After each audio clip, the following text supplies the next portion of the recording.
지금까지 우리는 예수님의 변화산에서 변모하신 모습을 여러 가지 각도에서 살펴보았습니다. 왜 예수님이 영광스럽게 변하신 이 사건이 6일 혹은 8일이라고 하는 날짜에 이루어졌는가, 그리고 이것이 왜 높은 산에서 일어났는가 하는 것을 살펴보았습니다. 그리고 베드로와 야고보와 요한이 본 영광스러운 세 개의 시각적인 장면의 의미도 살펴보았죠. 예수님께서 그의 몸과 옷이 빛나시는, 해처럼 밝게 빛나시는 모습의 의미도 살펴보았고, 또 왜 예수님께 구름이, 빛난 구름이 덮이는 이런 일이 일어났는가의 의미도 살펴보았고, 또 왜 예수님이 하늘에 있던 모세와 엘리야를 불러내리셔서 그들과 함께 대화를 나누었는지에 대해서도 살펴보았습니다. 그런데 우리가 이런 내용의 의미를 살펴볼 때는 사실은 이제 이 변화산 사건 이후에 예수님이 죽고 부활하시고 승천하시고 재림한다는 약속도 우리가 알고 있죠. 요한계시록까지 그 이후에 쓰여지게 된 신약 성경을 전체적으로 다 우리가 가지고 있는 상태에서 이런 해석을 한 것입니다. 그리고 2000년 동안 신구약 성경을 해석해 온 해석의 역사 속에서 우리 선배들이 이 내용을 어떻게 이해하고 해석하고 적용했는가, 이렇게 아주 총체적인 빛 가운데서 지금까지 예수님의 변화 사건을 이해해 왔는데, 이 당시에 이런 장면을 보았던 베드로는 예수님의 이 변화 사건에 대해서 어떤 이해를 하게 되었을까?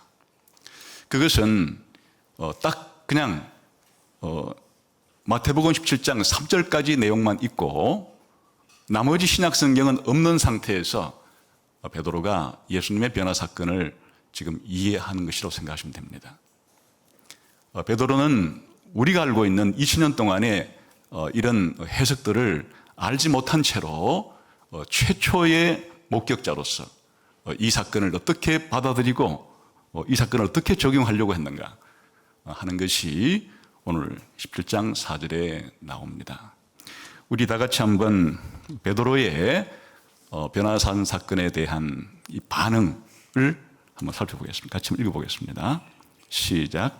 베드로가 예수께 여쭈어 이르되 주여, 우리가 여기 있는 것이 좋사오니 만일 주께서 원하시면 내가 여기서 초막 셋을 짓되 하나는 주님을 위하여, 하나는 모세를 위하여, 하나는 엘리야를 위하여 하리다. 베드로의 이 반응은 초막을 세 개를 짓겠다는 겁니다. 예수님용으로 하나, 모세용으로 하나, 엘리야용으로 하나의 세 개죠. 그러니까 이 세 개의 초막을 지었으면 좋겠습니다 하고 예수님께 이제 제안을 드리고 있습니다. 도대체 베드로가 예수님의 이 영광스러운 변모와 모세와 엘리야와 대화를 하는 이 장면을 보고서 왜 이런 반응을 보였는가, 이 반응은 어떤 의미를 가지고 있는가 하는 것을 오늘 살펴보려고 합니다. 사실 베드로의 이 반응은 예수님에 대한 잘못된 이해, 더 정확하게 말하면 100% 완전히 잘못된 것은 아니지만은 예수님에 대한 아주 부분적인, 제한적인 그런 이해를 바탕으로 예수님에 대한 지금 오해를 하기 때문에 이런 제안을 하고 있는 것입니다. 그러니까 베드로가 이렇게 제안한 것은 이 변화산 사건을 보고서 베드로가 바르게 이해하고 바르게 적용한 것이 아니란 뜻이에요. 베드로는 이 사건을 처음 목격했을 당시에 이 사건의 의미에 대해서 많이 부족한, 아주 모를 이해에 가까운 그러한 이해를 가지고 있기 때문에 이 제안 자체가 부적절하고 잘못된 것이라는 것을 보여주는 겁니다.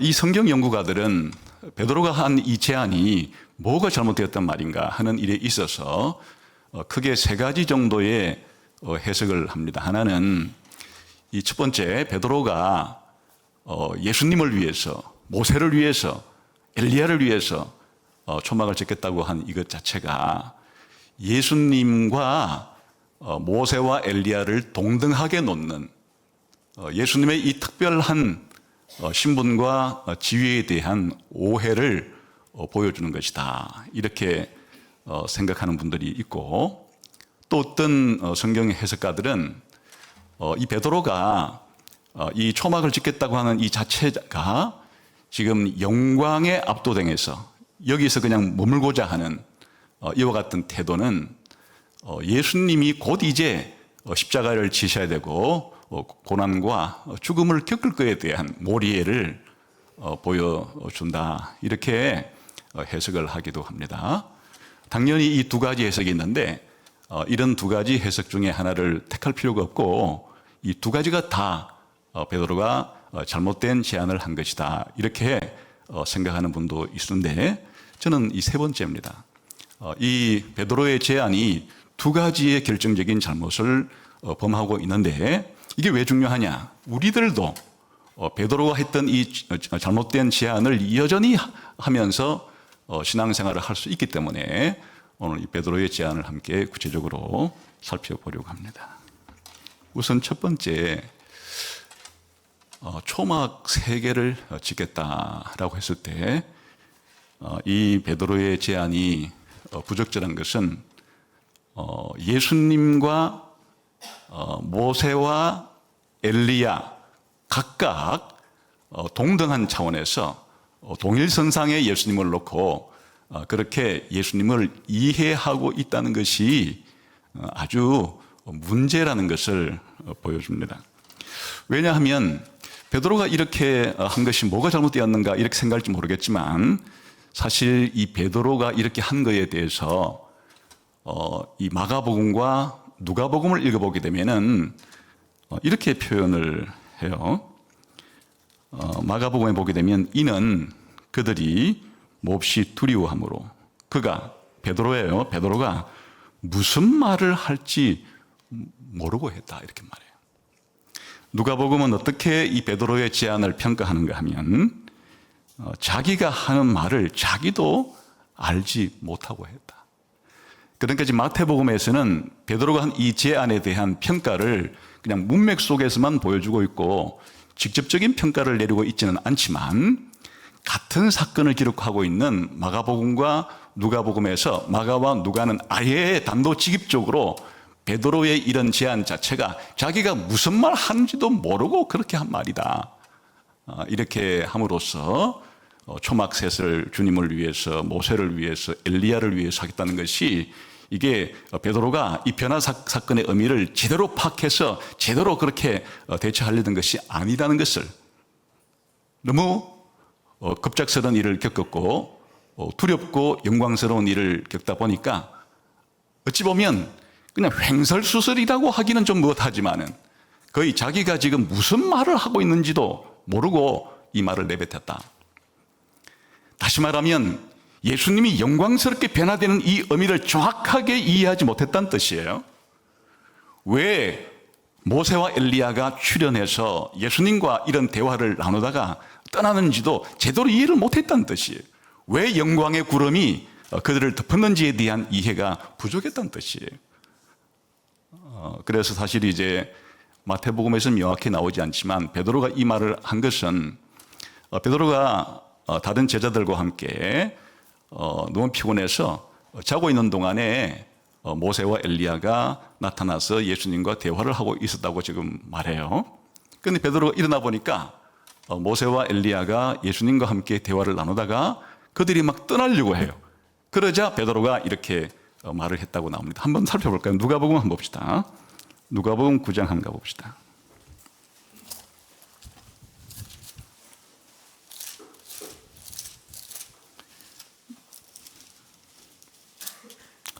누가복음 같은 성경을 기록하고 있는 9장에 가보면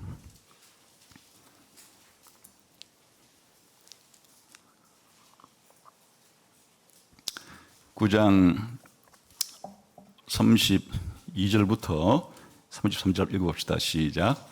베드로와 및 함께 있는 자들이 깊이 졸다가 온전히 깨어나 예수의 영광과 및 함께 선 두 사람을 보더니 두 사람이 떠날 때 베드로가 예수께 여짜오되 우리가 여기 있는 것이 좋사오니 우리가 초막 셋을 짓되 하나는 주를 위하여 하나는 모세를 위하여 하나는 엘리야를 위하여 하사이다 하되 자기가 하는 말을 자기도 알지 못하더라.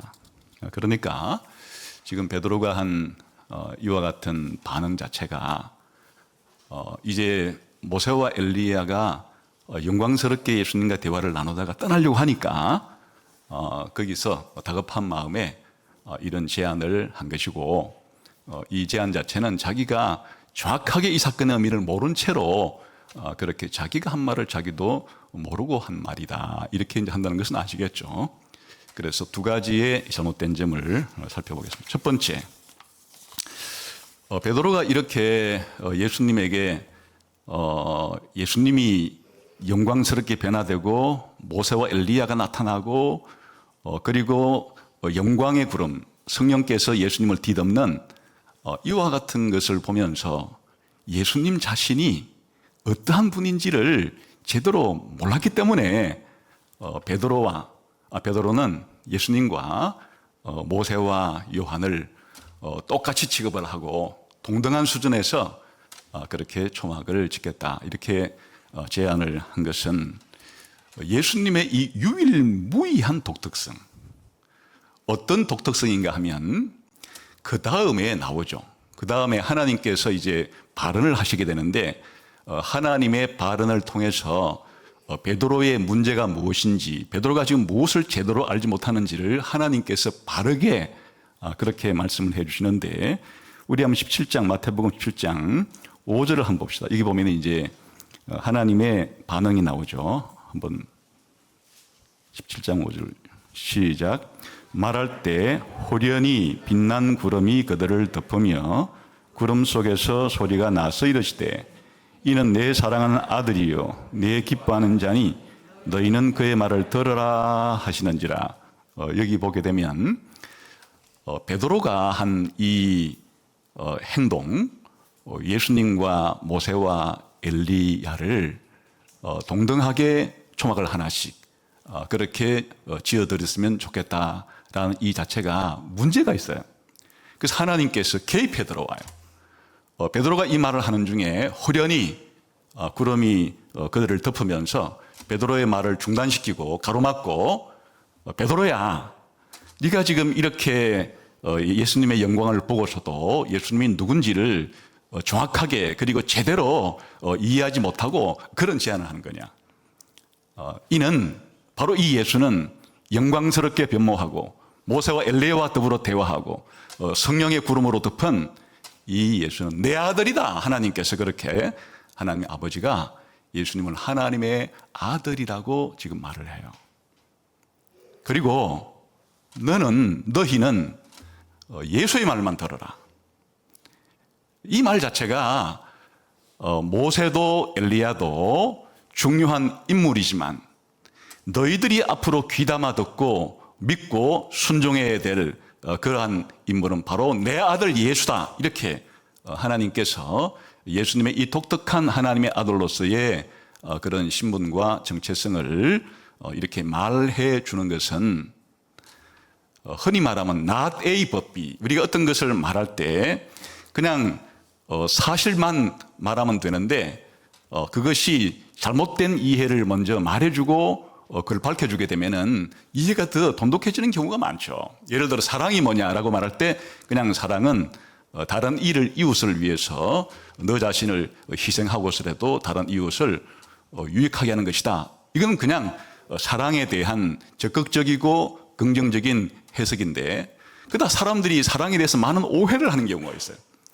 대개 사랑을 그냥 감정적인 그와 같은 낭만적인 이런 것으로 잘못 생각하는 경우가 있기 때문에 사랑은 감정이 아니다, 사랑은 낭만적인 그와 같은 체험이 아니다, 이렇게 사람들이 많이 오해하고 있는 것을 먼저 말해주고 교통정리를 좀 해놓은 다음에 진짜 사랑은 이런 것이야, 이렇게 설명해 주게 되면 훨씬 더 사랑에 대한 전체적인 총체적인 이해를 할 수 있는 것처럼, 지금 베드로의 이 제안은 어떤 역할을 하고 있는 것인가 하면 예수님에 대한 잘못된, 부족한, 결여된 그러한 이해를 보여주는 것이고, 구름 속에서 들린 하나님 아버지의 음성은 예수님이 누구신지에 대한 바르고 정확한 그와 같은 해석을 해주는 그런 역할을 하는 것이에요.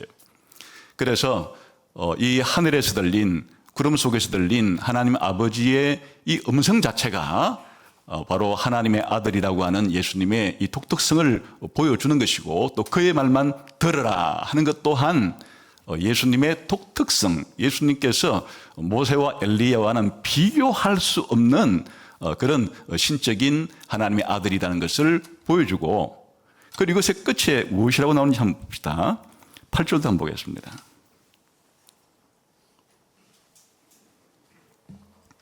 시작.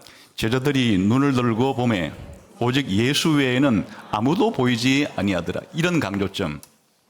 베드로가 볼 때 이 예수님도 영광스러운 모습을 하고 있고, 모세와 엘리야도 하늘에서 온 인물들로서 영광스러운 모습을 하고 있기 때문에 다 같이 영광의 빛을 발산하고 있는 이런 모습에 빠진 베드로는 예수님만이 아니라 예수님과 모세와 엘리야가 거의 비슷한, 거의 유사한, 거의 동등한 수준처럼 그렇게 생각을 해서 이 세 개의 초막을 짓겠다고 제안을 했으나, 베드로의 이와 같은 생각과 제안과는 달리 모세와 엘리야는 떠나버리고 오직 예수님만 이제 남아 계신 장면을, 왜 이런 강조를 하는가? 이게 바로 베드로의 제안과 연관이 있는 겁니다. 베드로의 이와 같은 제안 자체가 문제가 있는, 잘못된, 이해가 결여된 그러한 제안이라는 것을 이런 방식으로 그 이후의 내용들이 말해주고 있는 것이죠. 한마디로 말하면 이런 겁니다.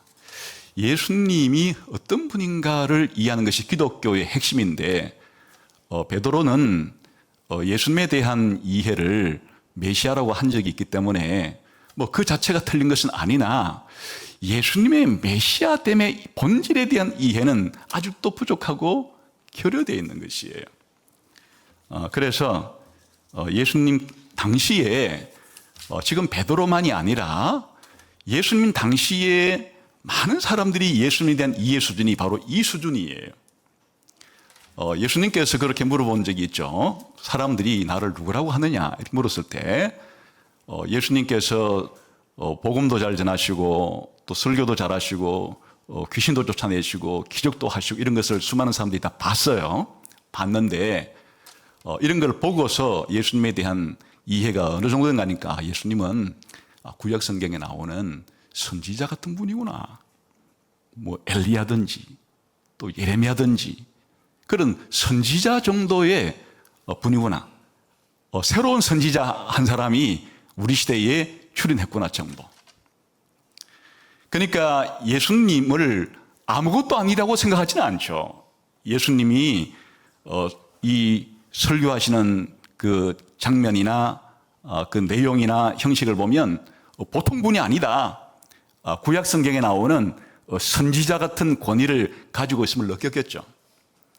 또 예수님께서 행하시는 기적들을 보게 되면 옛날 모세나 엘리야가 행했던 그런 기적들을 느낄 수가 있으니까 예수님을 그냥 구약 성경에 나오는 그런 엘리야 같은, 또 예레미야 같은, 또 달리 말하면 모세 같은 정도의 그런 인물들로 생각하는 것이 지금 베드로만 그런 것이 아니고 그 당시의 사람들이 예수님에 대해서 가지고 있는 그러한 문제들 가운데 하나라는 것을 알 수가 있죠.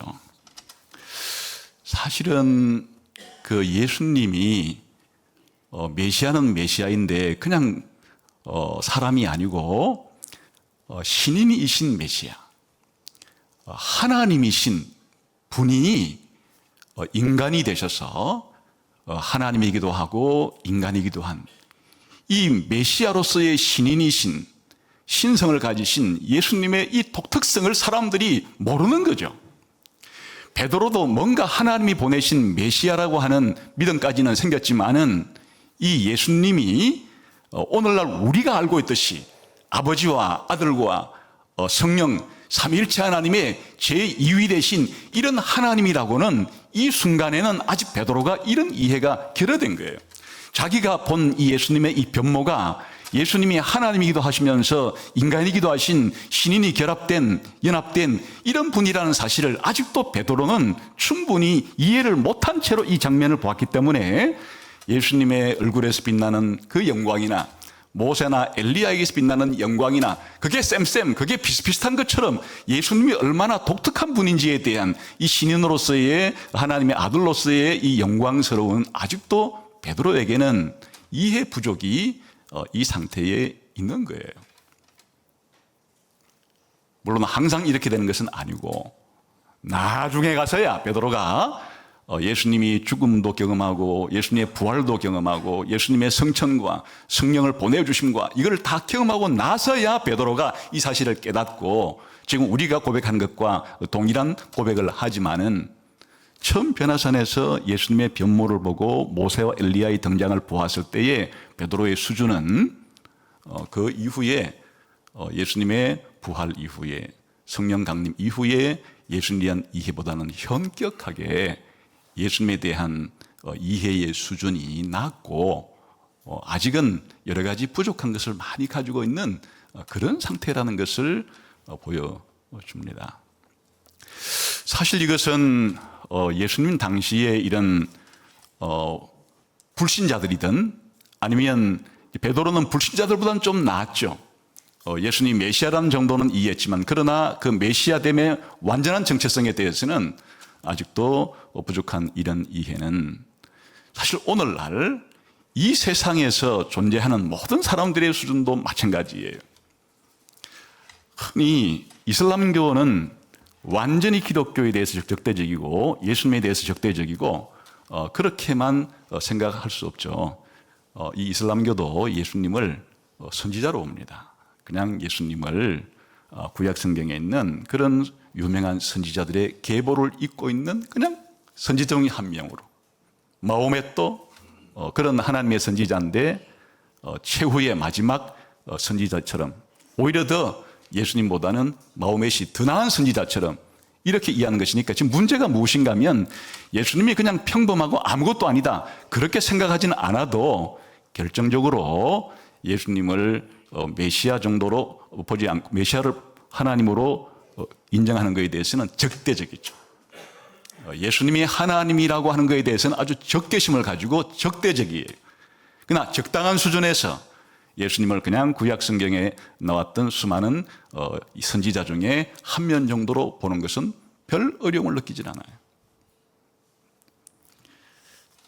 모든 이단들도 마찬가지예요. 모든 이단들은 한결같이 이단의 교주가 예수님이라는 건데 진짜 이 성경에 나오는 하나님의 아들이신 예수님의 그 영광, 신인이신 그 예수님, 신이신 예수님을 잘 모르니까 그런 사이비 교주들의 그 엉터리 같은 그런 것을 자신들이 메시아라고 예수라고 재림 예수라고 이렇게 해서 사람들을 속이기도 하고 사람들이 속아 넘어가기도 하는 것은 예수님이 가지신 하나님으로서의 또 하나님의 아들로서의 이와 같은 놀라운 영광스러운 예수님의 정체성에 대한 결정적인 무지에서 비롯되는 거죠. 이것은 모든 불신자들에게 해당이 되겠죠. 왜 오늘날 예수님을 안 믿는 사람들이 이 세상에서 이렇게 많은가? 뭐 그들도 예수님이 그냥 우리와 똑같은 사람이라는 것은 저 유대 땅에 태어난 한 인물로서 로마 제국에 항거하다가 그렇게 실패한 그런 혁명가 정도로 받아들이거나 아니면 조금 더 낮게 받아들여서 예수님이 산상설교에서 하신 뭐 오른편뺨을 치거든 왼편을 돌리더라 내 원수까지 사랑하라 너무 위대한 그런 훌륭한 말씀을 하신 도덕적으로 훌륭한 선생님이다, 뭐 이런 정도로는 받아들일지 모르겠어요. 그러나 예수님이 하나님이란 것은 적개심을 가지고 반대하죠.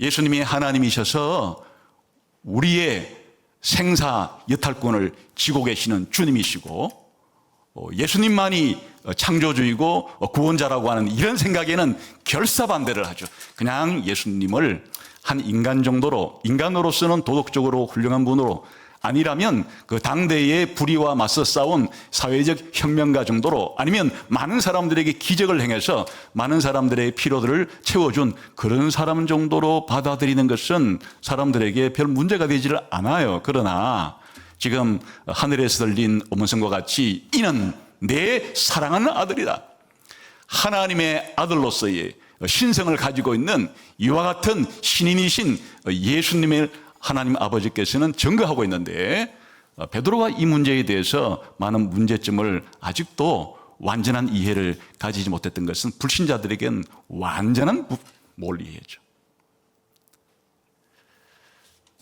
사실 그런 면에서 왜 다른 종교는 잘못되었는가? 그냥 정치적으로는 어느 한 나라에서 정부는 어떤 종교도 차별하면 되지 않죠. 그냥 우리나라에 있는 모든 종교를 믿는 사람들은 자유롭게 각자 자기가 믿는 종교를 믿어도 좋다, 이래야 정상적인 국가예요. 그러나 국가가 기본적으로 특정한 종교 하나를 국교로 택해서 다른 모든 종교들은 말살하거나, 이것은 한 정부로서는 잘못된 것이에요. 그러나 교회는 예수님의 하나님 되심, 예수님의 신인 되심을, 예수님의 하나님의 아들 되심을 믿는 것이기 때문에 교회 안에서는 예수님을 믿어도 좋고 또 다른 종교를 믿어도 좋은데, 그냥 우리는 뭐 예수님 믿고 있는 거야, 이렇게 하면 안 되는 거죠. 다른 종교가 왜 잘못되었느냐? 하나님으로서 인간이 되어서 우리를 구원하러 오신 분은 이 세상에 그냥 예수님 한 분밖에 없는 것이에요. 상천하지에 유일하신 분이에요. 아버지 하나님도 성령님도 할 수 없는 일을 하나님의 아들 되신 예수님은 신인으로서 우리를 죄를 용서해 주고 영생을 주기 위한 모든 일을 메시아로서 할 수 있는 유일한 분이에요. 천사도 못하고 사람도 못하고 온갖 동물도 못하는, 오직 이 우주에서는 신인이신 메시아이신 예수님 한 분만이 하나님으로부터 우리에게 죄를 용서받게 해주고 영생을 주게 해줄 수 있는, 모든 구원을 이룰 수 있는 그런 분이기 때문에 다른 종교를 믿는 것은, 이것은 멸망으로 달려가는 것이에요. 잘못된 것이에요. 잘못된 것을 믿고 있는 것이고 잘못된 행동을 하고 있는 것이에요. 그러나 사실 이것은 불신자들이나 혹은 또 다른 종교를 믿는 사람들이 예수님에 대해서 잘못한 오해를 하고 있는 것만이 아니고, 우리 기독교인들 예수님을 하나님의 아들이다 그리고 메시아라 믿는 기독교인들 중에서도 실질적으로는 자꾸만 이 예수님의 이 독특성, 유일무이성, 예수님의 이 탁월한 영광을 잃어버린 채로 베드로가 범했던 이런 비슷한 죄에 빠지는 수가 많아요. 중세 가톨릭에서는 예수님을 예배함과 동시에 마리아를 숭배를 해요. 예수님의 어머니 마리아에게 기도하고 또 마리아에게 이 예배하는, 그리고 교회 역사 속에서 아주 훌륭한 일을 했던, 또 믿음으로써 순교를 했던 이런 기독교 역사의 위인들을 숭배를 해요. 이 중세에 많은 가톨릭에 무슨 문제가 발생하는가 하면, 그런 성당이라는 곳에 가보게 되면 마리아 상을 가지고 있고 또 많은 수호신 비슷한 성인들을 수호신으로서 그렇게 섬기는 이 자체가, 그렇다고 해서 예수님을 완전히 우리는 믿지 않고 마리아만을 믿겠다든지 다른 성인들을 수호신으로 믿겠다고 말하지는 않아요. 그러나 예수님만 받으셔야 될 이 기도와 예배와 영광과 존귀를 마리아에게도 주고 다른 성인들에게도 주고, 이 자체가 예수님에 대한 완전한 이해가 부족한 상태. 그래서 종교개혁자들이 오직 그리스도라고 외치면서 우리의 예배와 우리의 믿음과 우리의 사랑과 우리의 순종과 우리의 모든 헌신을 받아야 될 대상은 예수님이지, 예수님과 더불어서 예수님의 어머니 마리아라든지 다른 성인들에게 함께 돌려야 될 것은 아니다. 그건 잘못이다. 그렇게 말한 거죠. 중세 때만 그런 것이 아니고 18, 19세기를 지나오면서 독일에서부터 또 예수님을 믿는, 잘못되게 믿는 이상한 사람이 생겼는데 예수님을 하나님으로는 도저히 못 믿겠다.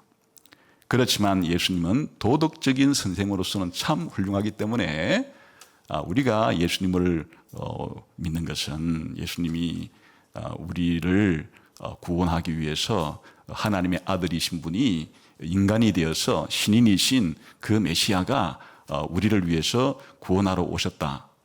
이렇게 믿지를 않고 그냥 예수님은 훌륭한 분인데 그 훌륭하다는 것이 그냥 이 세상을 살아갈 때 윤리적으로, 도덕적으로 다른 사람보다 좀 더 좋은 가르침을 하는 그런 정도의 훌륭한 스승이라고 하는 그런 생각을 가지고 예수님을 믿는다고 하면서 교회는 예수님을 본받아서 이 세상에 좋은 일을 하는데 예수님처럼 힘써야 된다. 이거를 신학적 자유주의라 그래요. 이 자유주의 신학이 교회 안에 들어와서 역시 자기들이 예수님을 부인한다 그러지를 않아요. 예수님을 자기들이 믿는다고 하는데 예수님에 대한 이와 같은 변화산에서 보여주신 예수님의 영광의 빛 가운데 보여주시는 예수님의 하나님 되심, 신인 되심에 대한 것은 그냥 눈이 어두워져서 가려진 상태로 이 교회 안에서도 발생하는 문제예요. 사실은 오순절 운동과 같은 카리스마적인 신유와 기적과 이런 것들을 오늘날도 자신들이 신사도로서 새로운 예언자로서 할 수 있다고 주장하는 사람들이 외형적인 그런 강력한 초자연적인 현상들을 자기들이 일으킬 수 있다고 말하는 그런 사람들은 쉽게 따라가요. 예수님을 제대로 믿는다는 것은 오늘날에도 그렇게 쉬운 것은 아니라는 것을 알 수 있죠. 여러분이 생각하는 예수님은 어떤 분입니까? 그냥 예수님은 여러분들에게 마음에 편안함을 주고 또 어려울 때 뭔가 도움도 주시고 그렇지만은 항상 여러분이 주인이고 예수님은 여러분을 수호하는, 마치 수호신이라는 것은 종이죠. 나를 위해서 예수님이 지켜도 주고 보호해 주는데 목적은 자기 자신이에요. 예수님은 마치 나를 위해서 내 종처럼 나에게 도와주기만 해야 되는 분. 예수님을 절대적으로 믿고 예수님에 대한 이 충성과 헌신은 절대적이기 때문에 예수님은 나의 완전한 주인이시고 나는 예수님의 완전한 피조물이자 예수님의 종이기 때문에 내 인생은 예수님의 이 주권과 왕권 하나님 되심 아래서 나는 죽어도 나는 살아도 예수님 것이고 예수님 말씀대로 살아야 될 이런 존재이기 때문에 내가 내 인생의 계획을 세울 때, 내가 오늘 하루하루 살아갈 때, 다른 사람과 대인관계를 할 때 예수님 어떻게 하면 예수님 뜻대로 살아갈 수 있죠? 이렇게 묻지를 않고 자기가 세운 계획이 있고 목적이 있고 자기 생각이 있는데 예수님이 자기의 생각을 지지해주는, 도와주는 이런 분으로 생각하고 있다면 베드로가 변화산에서 예수님께 대한 잘못된 오해를 한 지 벌써 그 이후에 베드로가 교정을 하고 또 교회사에서 20년 동안이나 예수님에 대한 바른 이와 같은 하나님의 아들 되심 신성에 대해서 교회사의 논의를 통해서 이제는 예수님의 믿음이 확고해진 지금에도 여러분 개인적으로는 다시 여러분 어느 시대로 백할 수 있는 것인가니까 변화산에서 베드로가 보였던 예수님을 안 믿는 것은 아니지만 예수님이 메시아라는 것을 부정하는 것은 아니지만 그 예수님의 정확한 정체성과 신분에 대해서는 여러분의 생각, 여러분의 주관적인 그런 경험에 가두어 놓고 예수님을 생각한다면 그는 우상 숭배에 가까운 것이에요. 그러니까 베드로가 이 예수님의 변화산 사건에서 이렇게 제안한 것 자체가 그렇게 베드로가 예수님에 대한 바른 이해를 하지 못했기 때문에 이런 예수님과 모세와 엘리야를 동등선상에서 놓고 이렇게 이해하고 있는 것이다. 사실은 이것은 성경에 나오는 인물들을 비교해 보아도 마찬가지 문제예요. 여러분 가운데 구약 성경을 보면 위대한 인물들이 얼마나 많이 나와요. 대표적으로 아브라함, 모세, 다윗 같은 또 이사야, 예레미야, 다니엘 같은 위대한 선지자들이 많이 있죠. 또 신약 성경에서도 사도 바울 같은 또 나중에 예수님의 이 가장 훌륭한 제자로서 최후의 운명을 맞이했던 죽을 때에 이들은 베드로의 모습으로 보면 위대한 신앙인이죠.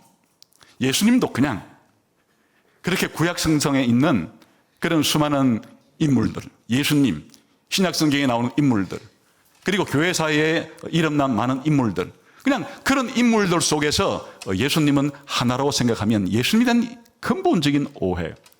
구약 성경에 나오는 모든 인물들이 사실은 예수님이 올 것을 예언하고 있고 또 자신들의 삶을 통해서 예수님의 이 메시아 모습을 예시하고 있고 전부 다 그냥 예수님의 미리 보기 그림자로서 전부 예수님을 향하도록 만들고 있고, 그리고 신약 성경에 나오는 베드로가 되었건 사도 바울이 되었건 이 모든 인물들도 예수님의 종으로서 예수님이 맡기신 일들을 하는 이런 종들이다는 생각을 하는 것이 예수님에 대한 바른 이해지만, 실질적으로 우리의 삶 속에서는 예수님이 내 인생에 그렇게 중요한 유일하신 하나님이자 참 인간으로서 나의 구원자라고 하는 예수님의 이 절대성에 대해서 별로 생각하지 않은 채 예수님이 없어도 내 인생에 아무런 문제가 생기지도 않을 것처럼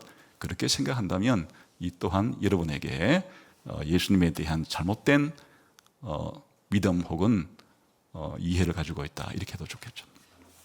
두 번째 봅시다.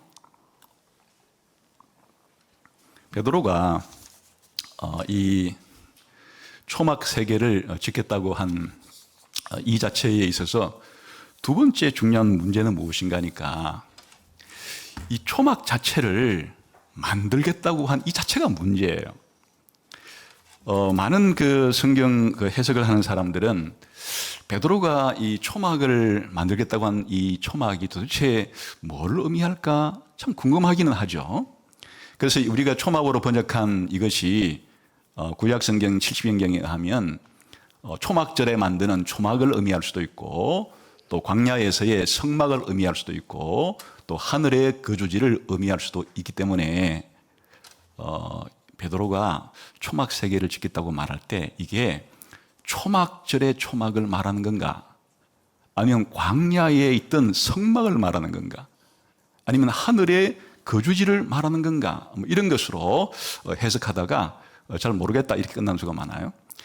이게 사실은 그 베드로가 제안한 이 거주 자체가 구약 시대의 절기 가운데 하나인 초막절에 사용된 그런 초막인지 광야의 하나님의 집인 그런 성막인지 하늘의 거주자인지 이런 것들에 대한 논의를 하는 것은 사실은 부차적인 것이고, 여기에서 가장 큰 문제는 무엇인가 하면 이게 이 초막을 짓겠다고 하는 이 제안 자체가 지금 문제가 되고 있는 것이에요. 왜 이 자체가 문제가 되고 있는가 하면 지금 베드로가 여기가 좋사오니 여기에 초막을 짓겠다 한 이 자체의 베드로의 기본적인 이 동기 자체는 무엇인가 하면 이 영광스러운 체험, 이 영광스러운 장면이 사라지고 없어지는 것을 붙잡으려고 하는 거예요. 이게 왜 문제가 되느냐? 예수님에 대한 이해에 있어서 문제가 되는데, 예수님께서는 이제 이 장면을 베드로와 야고보와 요한에게 보여주신 목적 자체가 고만간 예수님이 이제는 십자가에 죽기 위해서 예루살렘으로 가서 고난을 받고 십자가에 죽어야 되는 그런 이후에 부활이 있다는 사실을, 성천이 있다는 사실을 보여주고자 한 건데, 베드로의 예수님에 대한 메시아 이해 수준 자체는 예수님이 이렇게 영광스러운 분이라면 예수님이 자기에게 말했던 십자가를 져야 하고 죽어야 하고 부활해야 된다는 생각을 깡그리 무시한 채 영광스러운 예수님의 모습은 십자가의 죽음이 없어도 이 영원한 하나님의 나라를 만드는 것에 있어서 직통으로 그렇게 예수님께서 할 수 있다고 하는 베드로의 이해를 반영해 주는 겁니다. 더 쉬운 말로 바꾸게 되면 아직도 베드로의 예수님에 대한 이해는 정치적이고 메시아적인 그런 군사적인 메시아로서 예수님이 죽는다는 것은, 고난받는다는 것은 상상하기 어려운, 그럴 필요도 없는, 예수님은 그냥 하나님이 보내신 메시아로서 영광스러운 이런 나라를 만드시는 분이라고 하는 메시아로서의 예수님의 사역에 대해서 십자가 없는 부활, 고난 없는 영광을 이루시는 예수님에 대한 이해를 가졌다는 것이 여기서 결정적인 문제가 되는 것이에요. 그래서 이것이 문제라는 것은 뭘 통해 알 수가 있는가 하면, 우리 한번 이 변화선 사건의 결론 부분을 가봅시다. 9절이에요.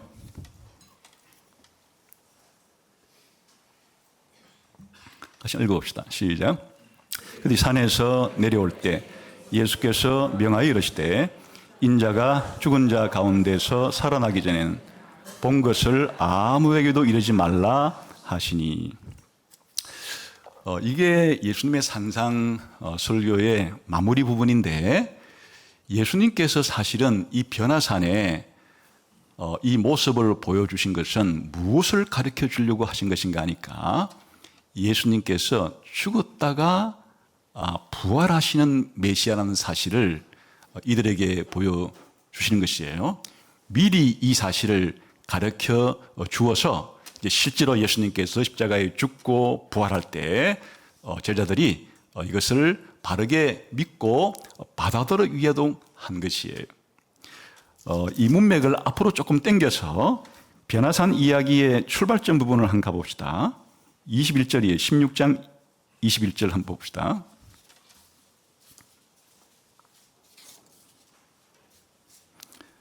같이 읽겠습니다. 시작. 이때로부터 예수 그리스도께서 자기가 예루살렘에 올라가 장로들과 대제사장들과 서기관들에게 많은 고난을 받고 죽임을 당하고 제3일에 살아나야 할 것을 제자들에게 비로소 나타내시니, 계속 읽겠습니다. 베드로가 예수를 붙들고 항변하여 이르되 주여 그리 마옵소서, 이 일이 결코 주께 미치지 아니하리이다. 예수께서 돌이키시며 베드로에게 이르시되 사탄아 내 뒤로 물러가라. 너는 나를 넘어지게 하는 자로다. 내가 하나님의 일을 생각하지 아니하고 도리어 사람의 일을 생각하는도다 하시고. 24절 듣겠습니다. 이에 예수께서 제자들에게 이르시되 누구든지 나를 따라오려거든 자기를 부인하고 자기 십자가를 지고 나를 따를 것이니라. 이 이야기 끝에 27절 시작. 인자가 아버지의 영광으로 그 천사들과 함께 오리니 그때에 각 사람이 행한 대로 갚으리라. 지금 예수님께서 이 변화산의 앞부분과 뒷부분에서 무엇을 보여주시는가 하면, 예수님은 우리들에게 영광을 가져다 주기 위해서 오신 분이 맞아요. 그런데 예수님이 우리를 영광스럽게 만들고 이 세상을 구원하기 위해서는 필수적으로 예수님이 반드시 먼저 선행해서 해야 할 일이 있어요. 그것은 십자가에서 죽으시는 일이에요. 십자가에 죽으신 이후에 부활을 할 것이라는 사실을 예수님께서 미리 베드로에게 한번 가르쳐 준 적이 있죠. 아주 유명한 사건이죠. 예수님에 대한 신앙 고백을 베드로가 하자 예수님께서는 적시로 어떻게 말했는가? 베드로야, 맞다. 베드로, 네가 나를 하나님의 아들이고 메시아라고 믿는 것이 맞는데, 자, 내가 이제 하나님의 아들인 메시아로서 무엇을 해야 되는가 하면, 뭘 해야 된다 그랬어요? 내가 이제는 예루살렘에 가서 죽어야 된다. 죽고 난 다음에 부활을 해야 된다. 그리고 부활한 그 영광스러운 장면들을, 그리고 내가 성천하고 다시 재림할 때 영광스러운 장면들을 너희에게 몇 사람 정도는 잠시 후면은 보여줄 것이다. 무엇인가 하면 지금 그 예수님께서 보여주시고자 하시는 목적은 무엇인가 하니까, 내가 이 영광을 입어야 될 존재인데 그 전에 내가 십자가에서 죽음을 통해서 너희들을 구원한 일을 먼저 하고 나서야 너희들이 보는 것처럼 이렇게 영광스럽게 변화되게 될 것이다. 그리고 너희들도 나처럼 이렇게 영광스럽게 변화시켜 줄 것이다. 근데 앞뒤에 예수님이 이렇게 못 박아놔요. 근데 베드로는 무슨 실수를 지금 반복하고 있는가 하니까, 신앙 고백할 때 예수님께 사탄아 물러가라고 책망을 들은 그 비슷한 행동을 또 하고 있는 것이에요. 같은 수준의 행동을 또 되풀이 반복해 하고 있는 것이에요. 무슨 말인가 하면, 하나님의 일을 생각지 않고 사람의 일을 생각하는도다. 이게 무슨 뜻인가 하면요, 하나님의 일이란 예수님을 이 땅에 우리의 메시아로 보내주실 때 죽고 난 다음에 부활을 통해서, 낮아짐 이후에 높아지심을 통해서 우리를 구원하시는 것이 하나님의 일이고 하나님의 계획이고 하나님의 방식이에요. 그 사람의 일은 무엇인가 하니까, 베드로가 예수님 메시아인데 왜 굳이 죽어야 합니까? 왜 굳이 고난받아야 됩니까? 그럴 필요가 없습니다. 그냥 예수님이 하나님의 아들이시고 메시아라면 그냥 이 세상을 그 하나님 나라로 바꾸면 되는 거지, 왜 굳이 예수님께서 십자가의 죽음이라고 하는 이런 길을 겪을 필요가 있단 말입니까? 지금 베드로는 사람의 생각으로 사람의 일을 주장하고 있는데, 그것은 십자가 없는, 고난 없는, 죽음 없는 영광스러운 메시아만을 그렇게 말하고 있기 때문에, 이게 지금 베드로가 아직도 문제 많은, 아직도 연약한, 아직도 부족한 예수님의 메시아 사역에 대한 이해였단 말이에요. 사실 왜 베드로가 예수님 죽지 마세요, 십자가에 왜 죽어요, 죽을 필요가 뭐가 있어요, 그냥 영광스럽게 세상을 변화시키면 되지, 우리를 구원해 주시면 되지, 이게 왜 사탄아 물러가라, 사탄의 일인지 아시겠어요? 예수님께서 공생애를 시작할 때 광야에서 사탄과 대결하시면서 사탄이 세 가지 시험을 하죠. 그 세 가지 시험의 내용이 무엇이든지 간에 조금씩의 차이는 있어도 한마디로 말하면 예수님에게 뭐라고 말하는가 하니까, 당신이 하나님의 아들이면 죽을 생각하지 말고, 십자가에서 고난받을 생각하지 말고, 그런 거 없이 즉각적으로 하나님의 아들됨을 보여라. 십자가를 회피하고 죽음을 회피하고 고난을 회피한 채로 영광의 메시아로서, 영광의 하나님 아들로서 그런 식으로 네가 너 자신을 입증해라. 이게 광야에서 사탄의 조언이나, 그리고 예수님을 메시아로 고백한 이후에 예수님 죽지 말라고, 죽겠다고 하신 예수님께 그럴 필요 없다고, 절대로 그래서는 안 된다고 자기 생각과 자기 고집을 예수님께 강요하는 이와 같은 베드로에게 예수님은 크게 사탄이라고 꾸짖으면서 쫓아내시고, 네가 생각하는 것은 하나님이 나에 대해서 계획한 것이 아니고 네 마음대로, 네 생각대로 그렇게 말하는 것이다, 이렇게 말했었죠. 이게 변화산에서도 베드로가 제안한 그냥 영광의 이 순간, 영광의 메시아로서의 이와 같은 메시아로서 곧바로 십자가와 죽음 없이 이와 같은 영광스러운 상태를 다이렉트로, 직접적으로, 곧바로 그렇게 갈 수 있는 메시아 예수님에 대한 이해가 여기에 반영이 되어 있기 때문에, 그래서 똑같은 잘못을 범하고 있다, 그런 뜻입니다. 사실 이것은 마가복음에 가면 더 드라마틱하게 소개가 되는데, 마가복음 한 8장에 가보겠습니다. 굉장히 드라마틱 사건이 하나 나옵니다.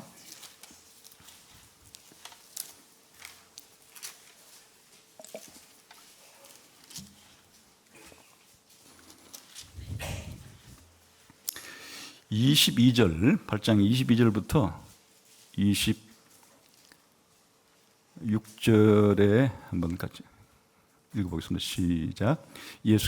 베세다의 이름에 사람들이 맹인 한 사람을 데리고 예수께 나와 손대시기를 구하거늘 예수께서 맹인의 손을 붙잡으시고 마을 밖으로 데리고 나가사 눈에 침을 뱉으시며 그에게 안수하시고 무엇이 보이느냐 물으시니 쳐다보며 이르되 사람들이 보이나이다. 나무 같은 것들이 걸어가는 것을 보나이다 하거늘 이에 그 눈에 다시 안수하심에 그가 주목하여 보더니 나아서 모든 것을 밝히 보는지라 하고 27절을 한번 보세요. 무슨 사건이 벌어지겠죠? 베드로의 신앙 고백 사건이 벌어지고 또 9장 1절을 보세요. 무슨 사건이 벌어지죠? 변화선 사건이 두 개 이어져 나옵니다. 이게 무슨 뜻인가 하면요. 예수님이 그 눈먼 자를 고칠 때 아주 독특하게 고친 한 사건을 베드로의 신앙 고백 사건과 예수님 변화 사건 앞에다가 배치를 해놓고 그 다음에 베드로의 신앙 고백 사건과 이 변화산의 사건을 지금 배치한 것은 아주 의도적입니다. 무엇인가 하면 예수님이 그냥 눈먼 자에게 내 눈이 나아라 이래서 끝날 거 아니에요? 근데 이번의 경우에는 이 장인의 맹인의 그 맹인의 눈을 고칠 때 2단계에 걸쳐서 고쳐주어요. 먼저는 아주 특이한 행동을 하죠. 예수님이 침 뱉어가지고 그걸 개인 다음에 한번 이 그 눈먼 자에게 발라주고는 뭐가 보이느냐 물어보니까 보인다 그래요. 근데 똑똑하게 보이지 않아요. 그냥 나무 같은 것이 걸어가는 안 보이는 것도 아니고 보이는 것도 아닌 어중간하게 지금 보이고 있는 그런 상태로 한번 이 맹인의 눈이 고침받아요. 예수님께서 다시 한번 그 눈을 만져주고 보이느냐 하니까 이번에는 똑똑히 보입니다. 너무나 특이한 이와 같이 이 맹인을 2단계에 걸쳐서 보여주는 이 사건이 기록된 다음에 그 다음에 예수님이 너희가 나를 누구라고 하느냐 라고 했을 때 베드로가 예수님께 당신은 하나님의 아들이고 그리스도입니다. 뭔가 예수님에 대해 눈이 떠있어요. 보았는데 그런데 예수님께서 말씀하시기를 그러냐 나는 이제 예루살렘에 가서 죽어야 하고 죽고 난 이후에야 부활해야 한다. 그래야 내가 너희를 구원할 수 있다. 이런 취지로 말씀하시니까 갑자기 베드로가 돌변해서 절대 그래서는 안 됩니다. 그럴 수가 없죠. 예수님이 죽어서는 안 되는 겁니다. 이렇게 베드로가 이렇게 한 이것 자체가 뭐예요? 베드로가 예수님에 대해서 눈이 떠있긴 떠있는데 절반쯤만 떠인 상태를 보여주고 있는 거예요. 그 이후에 나중에 예수님께서 설명해 주심으로써 베드로는 더 완전한 예수님에 대한 이해로 이제 단계적으로 넘어가는 거예요. 지금 변화산에서도 마찬가지예요. 예수님의 영광스러운 변화와 모세와 엘리야의 출현을 보고 베드로가 한 제안은 똑같은 제안이에요. 절대 그럴 수 없나이다 라고 했던 제안과 똑같은 수준에서 그렇게 이 영광의 순간을 포착하고 고난 없이 죽음 없이 십자가 없이 메시아로서의 훌륭한 사역을 하실 예수님의 사역을 붙잡는 이와 같은 의도로서 초막을 만들므로써 이것을 지탱하고 유지하려고 하는 베드로의 이런 이해가 절반쯤만 눈이 떠여진 그들은 베드로와 동일한 수준이에요.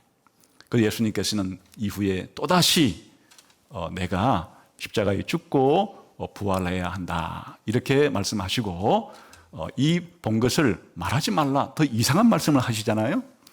여기에 이 비밀은 우리가 생각할 때는 이제 예수님께서 너희가 이 변화산에서 나의 이 영광스러운 모습을 하나님의 아들됨을 메시아됨을 보았기 때문에 이제 산 밑으로 내려가서 먼저는 여기 올라오지 못한 제자들에게 알리고 또 제자들을 각 마을로 이제 보내가지고 이것을 알리라 말하지를 않아요. 다시 한번 볼까요? 17장 9절.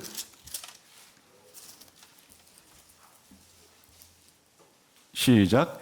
그들이 산에서 내려올 때에 예수께서 명하여 이르시되 인자가 죽은 자 가운데서 살아나기 전에는 본 것을 아무에게도 이러지 말라. 이 사건을 어느 때가 되기 전에는 알리지 말라 그럽니까? 실제로 예수님께서 죽고 부활한 것을 너희들이 경험하고 난 전까지는 이 사실은 요즘 말로 말하면 엠바고를 걸어놓은 거예요. 이걸 알리지 말라. 왜 이렇게 예수님께서 이 중요한 사실을 예수님의 부활과 예수님의 죽음과 부활 사건이 일어난 이후에 전하라고 했는가 하면 그것은 그 당시에 이스라엘 사람들이 가지고 있는 잘못된 메시아에 대한 이해 때문에 그런 거예요. 그냥 이스라엘 사람들은 메시아를 기다리고는 있었는데 어떤 메시아를 기다리고 있었는가 하면 자신들의 죄와 죽음이 사탄의 노예로 되어 있는 것이 심각하기 때문에 자신들을 이 죄로부터 죽음으로부터 지옥으로부터 사단의 권세로부터 이렇게 해방시켜줄 메시아를 기다린 것이 아니고 지극히 현세구복적인 현실적인 그러한 메시아를 기다리고 있었어요.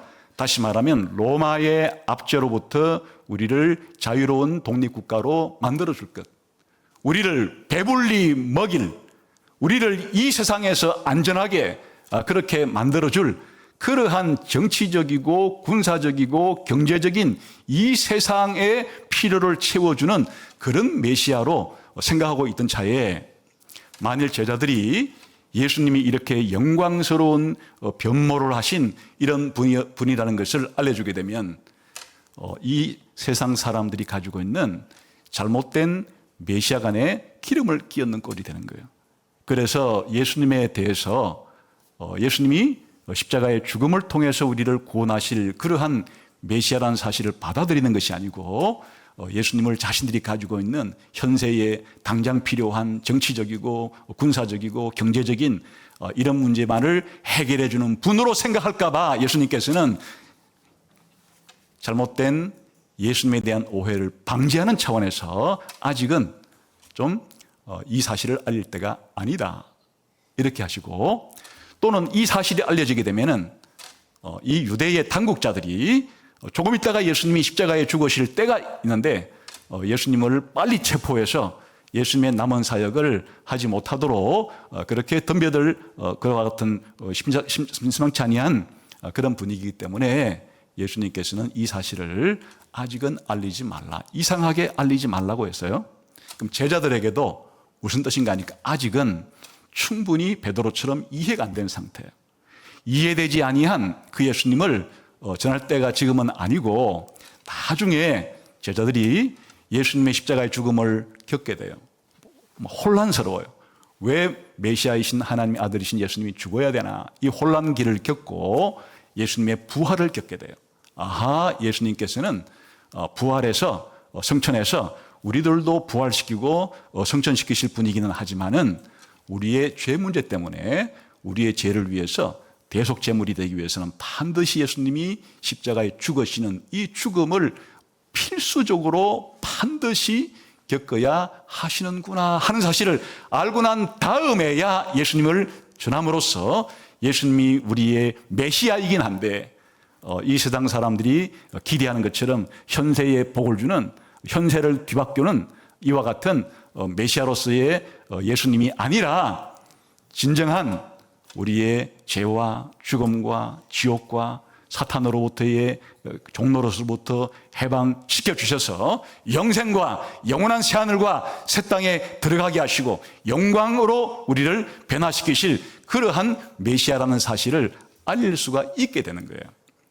그래서 이때는 언젠가니까 예수님의 제자들이 예수님의 죽음을 겪고 부활을 겪고 하늘로 올라가신 예수님께서 성령을 보내어 주심으로써 이들의 눈이 완전히 열려서 본격적으로 예수님이 하나님의 아들이시고 메시아이심을 전하게 했던 겁니다. 그런데 이것이 예수님에 대한 오해로 그치지는 않고 예수님에 대한 잘못된 오해는 예수님을 따르는 우리들에 대한 잘못된 오해와 직결되어 있어요. 예수님이 십자가의 죽음이 없이 곧장 하늘에서 내려오셔서 이 세상의 모든 문제를 한순간에 해결해 버리시고 우리를 구원하시고 영광으로 들어간다는 이야기는 예수님을 따르는 우리들도 예수님을 믿는 순간에 더 이상 고생 끝, 어려움 끝, 고통 끝, 이 세상에서 역경은 이제 더 이상 우리에게 없고 오로지 영광스러운 일만 우리가 남았다는 이 세상을 살아가는 우리 기독교인들의 잘못된 자세와 직결되기 때문에, 그래서 예수님께서 베드로가 신앙 고백을 하고 난 다음에 나는 이제 십자가에 죽고 부활해야 된다 알려주시고, 베드로가 예수님 절대로 죽는 메시아가 될 수는 없습니다 이렇게 말을 했을 때, 이걸 교정할 때 어떻게 교정했죠? 누구든지 내 십자가를 지고 나를 따르지 않는 자들은 나를 따를 자격이 없다. 예수님이 십자가를 죽고 부활하는 것은 예수님에게만 해당되는 것이 아니고 예수님을 믿는 우리들도 이 순서를 따라가야 되는 것이에요. 우리가 예수님을 믿는 적시로 영광스럽게 변화되지를 않아요. 이제 남아있는 현실은 영광스럽게 변화된다는 약속만을 붙잡고 우리가 살아가는 현실은 비바람치고 눈보라 내리는, 그리고 죄와 죽음의 세력이 아직도 난무하고 있는, 사단이 아직도 우는 사자처럼 어르렁거리고 있는 이 세상에서 많은 박해를 받으면서 하나님 나라에 들어갈 준비를 하고 있는, 경건하게 살고자 하는 자들은 이 세상에서 사실은 이 고난을 겪을 수밖에 없는 이 현실을 통과한 이후에, 고난 이후의 영광, 죽음 이후의 부활이 있기 때문에 예수님의 메시아 되심에 대한 잘못된 이해는 신자로서의 나 자신에 대한 잘못된 이해로 직결되는 것이에요. 그래서 베드로가 이 영광의 순간을 포착하고자 했던 것은, 바로 이 영광의 순간을 그냥 유지시키려고 했던 것은 고난 없는 메시아를 잘못되게 이해한 것만이 아니라, 더 나아가서는 예수님을 따르는 자신들이 이 땅에서 어떤 과정을 겪으면서 살아가야 될 것에 대한 오해를 내포하는 것입니다. 사실 이것이 베드로만의 문제가 아니에요. 이 예수님의 당대에도 이런 문제가 많이 발생했는데, 예수님께서 한 번은 우리가 잘 아는 오병이어 기적을 행하고 난 다음에 사람들이 예수님을 왕으로 모시려고 그랬어요.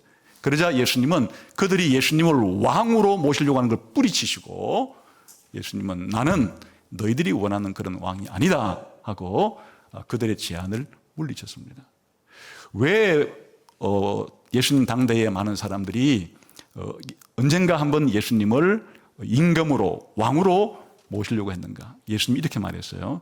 너희들이 나를 왕으로 삼으려는 것은 이 육신의 양식을 먹여주니까 이 육신의 양식을 보고서 나를 왕으로 삼으려는 거지, 내가 진짜 주려고 하는 영적인 양식은 관심도 없고 그냥 오로지 이 세상에서 잘 먹고 잘 사는 육신의 양식을 만족시켜줄 그러한 왕으로 너희가 나를 메시아로 맞으려는 것은 나는 그런 왕으로 오지 않았다. 예수님이 거절한 것과 똑같은 것이. 세례 요한조차도 예수님의 메시아 사역에 대한 완전한 이해는, 사실은 세례 요한이 예수님에 대한 설교를 할 때는 이제 예수님이 메시아로 왔기 때문에 마치 도끼가 나무 뿌리에 놓인 것처럼 이제 모든 불의를, 모든 악한 자들을, 이 세상을 끝장을 내러 왔을 것이다 이렇게 선포했는데, 갑자기 자기가 감옥에 갇힌 일이 생긴 거예요. 비참하게 감옥에 들어와 있는 자기 자신의 이 고통 속에서 예수님을 가만히 보니까 그냥 병자나 고치고 귀신이나 쫓아내고 하는 이런 일을 볼 때 예수님께서 영광스럽게 심판하시고 영광스럽게 우리를 구원하실 그런 모습이 보이지 않으니까 잠시 감옥에 있던 세례 요한도 헷갈리는, 내가 예수님을 메시아라고 증거하기는 했지만은 진짜인가 해서 제자를 보내서 물어보라 그랬어요. 당신이 우리가 진짜 기다리던 메시아가 맞습니까? 그런데 이와 같은 오해는 오늘날에도 예수님을 믿는 우리들에게도 빈번하게 일어나죠. 그래서 여러분이 개인적으로 한번 생각해 보세요. 예수님을 믿고 따를 때 예수님이 십자가의 죽음을 통과해서 부활과 영광에 이른 것처럼 예수님 믿는 우리도 예수님 믿고 신앙생활을 할 때 이 세상에 살아있는 동안에는 예수님 믿기 때문에 사실 많은 어려움을 겪어야 한다. 고통스러운 일들도 때로는 겪어야 한다. 심지어는 박해를 받을 수도 있다. 그 이후에야 우리를 영광의 나라에서 영광스럽게 그렇게 변화시켜 줄 것이다 하면, 여러분이 마음 한구석에서 그것을 들었을 때는 그냥 한 귀로 듣고 한 귀로 그쳐가다가 예수 믿을 때 어려움이 발생하죠. 힘든 일이 생겨요. 그러면 예수님에 대한 믿음이 순식간에 썰물처럼 빠져나가요. 아니, 내가 예수님 믿는 사람인데, 내가 하나님의 자녀인데, 예수님을 위해서 이렇게 봉사도 많이 했는데 왜 나에게 이런 어려움과 고통이 찾아오는 거야? 원래 우리가 살아갈 때 이 세상에서 어려움과 고통은 선택사항이 아니고 크고 작은 차이만 있을 뿐, 종류의 차이만 있을 뿐, 이 세상은 전투하는 이 바로 싸움터고, 이 세상은 광야와 같고 눈물 골짜기와 같은, 사망의 골짜기와 같은 그런 곳이라고 예수님께서 미리 말씀을 해 주었죠. 얘들아, 나를 믿는 너희들에게 세상에 가만 내버려 두지 않을 것이다. 분명히 너희들이 나를 믿고 나를 전하려고 하면 세상이 너를 못 살게 굴 것이다. 너희들의 주인인 나를 못 살게 굴었는데 내 종인 너희를 그냥 가만히 두겠느냐, 이렇게 말씀을 해놨단 말이에요. 그럼에도 불구하고 또 여러분들은 사실은 내 신앙생활에 그런 어려움은 없었으면 좋겠다. 힘든 일이 왜 나한테 필요한 거야? 나는 그냥 예수님 믿고 구원받은 기쁨과 영광으로 천국 같은 이런 생활만 계속 하기를 원하는데 왜 나에게 이런 비참한 어려운 이 세상의 삶이 계속 희석이 되는 거야? 이렇게 해서 여러분의 믿음은 급격하게 변질될 수가 있죠. 그래서 어떤 이단적인 사고가 나오는가 하니까, 예수 잘 믿으면 건강해지고 부자 된다. 혹시 예수 믿는 사람 중에서 부자가 안 되고 몸이 아픈 사람이 있다면 믿음이 없기 때문이야. 믿음이 부족하기 때문이야. 제대로 된 믿음만 있어봐. 다 이 세상에서 부자 되고 다 이 세상에서 건강하게. 이거 완전히 사이비적인 기독교예요. 이것은 나중에 우리가 영광의 단계에 갔을 때 몸이 건강한 정도가 아니라 영생 불사하는 몸이 되기도 하고, 천국의 영광은 이 세상의 이 종이 쪼가리 같은 금덩어리 같은 이런 것과는 비교할 수 없는 영광스러운 부를 우리에게 주실 것이 분명하지만은, 그러나 성경이 우리에게 가르쳐 준 바는 이 땅에 살아갈 때 예수님을 믿고 예수님을 전하면 세상이 싫어하기 때문에 우리들은 어차피 이 세상에서 그런 고난을 겪어야 되고, 또 고난과 맞서서 인내하면서 싸워야 될 필요성을 알고 신앙생활을 해야 되는데, 그걸 싹 빼버리고 마치 베드로가 그냥 이 영광스러운 장면을 그냥 이제는 더 이상 놓치기 싫어서 여기가 좋사오니 그냥 여기에서 그냥 평생 영원히 살고 싶다고 하는 이와 같은 생각을 가지는 것은 아직도 부족하고 어리기 때문에, 곧바로 산 밑에서 벌어지는 이와 같이 사람들이 겪고 있는 그런 어려운 현실에 들어가서 거기서 예수님의 제자로서 십자가를 지고 또 이 세상에서 예수님을 전하는 이 정인의 삶을 살아야 되는 것인데, 이 과정을 생략하고 싶다고 하는 그런 생각은 아직도 우리의 믿음이 연약하고 부족하다는 증거입니다. 이렇게 예를 하나 들어볼 수 있겠어요?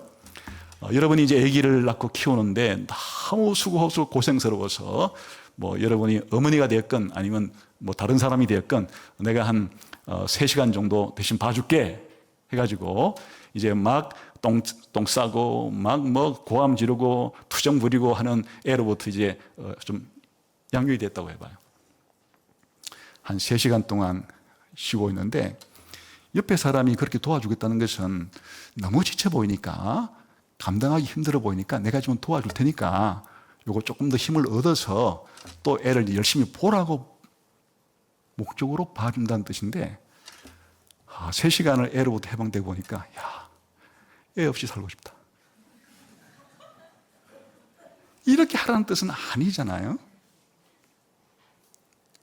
지금 예수님께서 이 베드로와 야고보, 요한에게 이 영광스러운 모습을 보인 것은 십자가를 통한 이후에 어떻게 변화될 것인가요?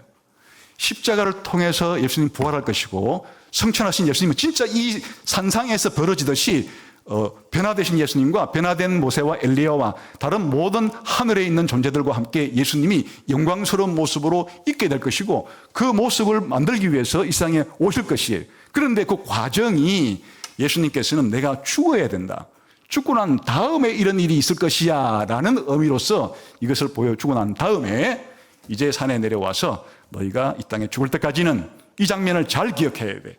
내가 이렇게 죽겠지만 고난받겠지만 너희들도 이 고난의 끝이 끝나게 되면 내가 영광스럽게 변화되고 모세와 엘리야와 하늘에서 이렇게 영광스럽게 대화를 나누고 잔치를 벌이듯이 너희들도 그런 일이 있을 거야.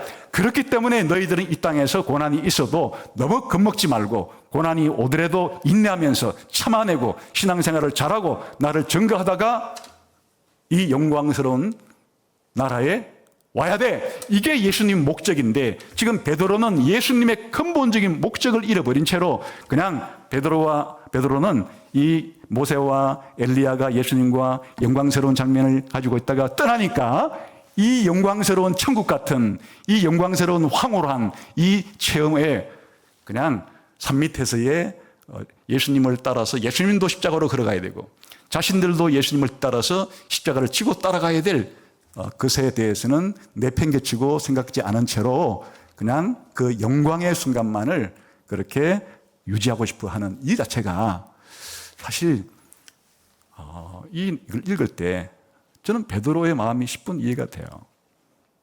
저도 베드로와 똑같은 생각을 가지고 있으니까 누구나 세상에서 고생하고 고통받기를 원하는 사람이 어디 있겠어요. 그냥 할 수만 있다면 고생 없이 그냥 행복하게 영광스럽게만 지내고 싶다. 기독교인들은 내가 예수 믿기 때문에 어떤 어려움도 내게는 하나님이 안 줬으면 좋겠다.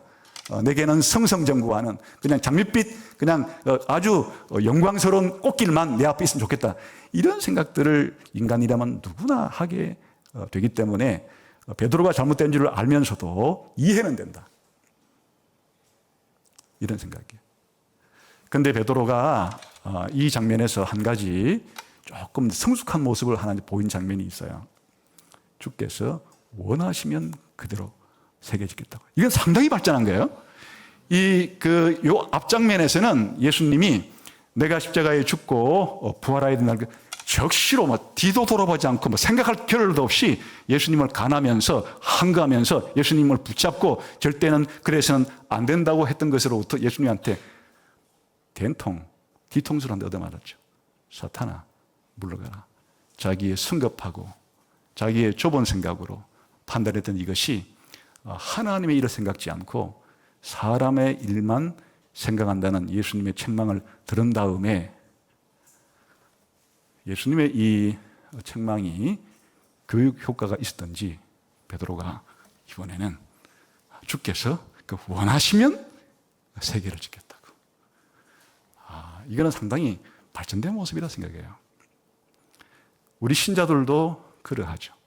우리 신자들도 이제 시간이 지나가면서 베드로와 같이 조금씩 성장하고 변해가는 모습이 있습니다. 나중에 베드로는 이제 오순절날 성령을 경험하고 난 다음에는 그냥 죽음을 두려워하지 않아요.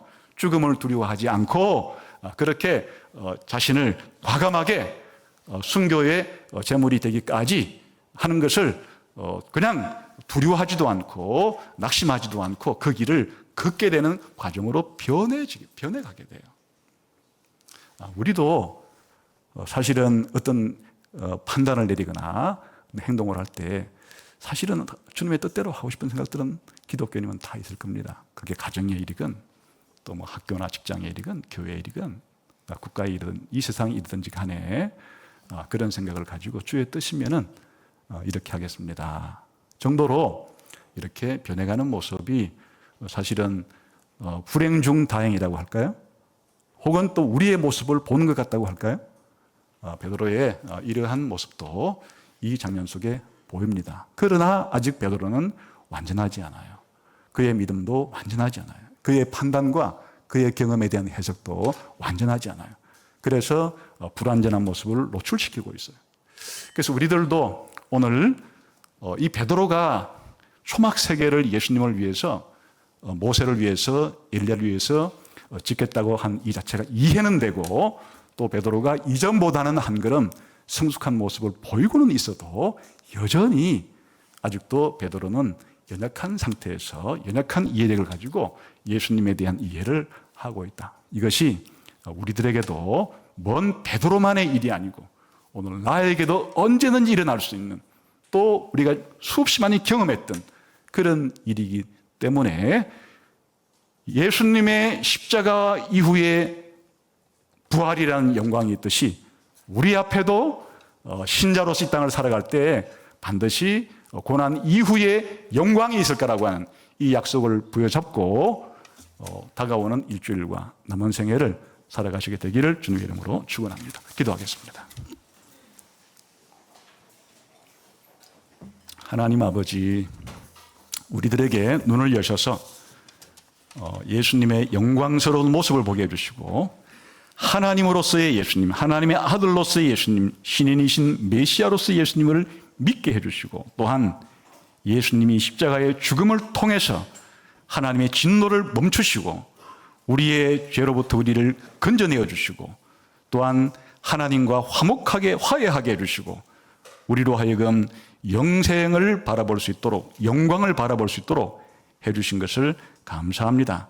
이 믿음, 이 소망, 이 확신을 가지고 우리가 이 땅에 있을 때 예수님이 걸어갔던 죽음 이후의 부활, 십자가 이후의 영광이라고 하는 이 과정을 겪는 것에 대해서 마음이 불편해하거나 어려워하지 않고 받아들이고 이 가운데서 주님의 선한 뜻을 찾고 또 그렇게 인내하며 승리할 수 있게 해주시기를 원합니다. 예수님 이름으로 기도하옵나이다. 아멘.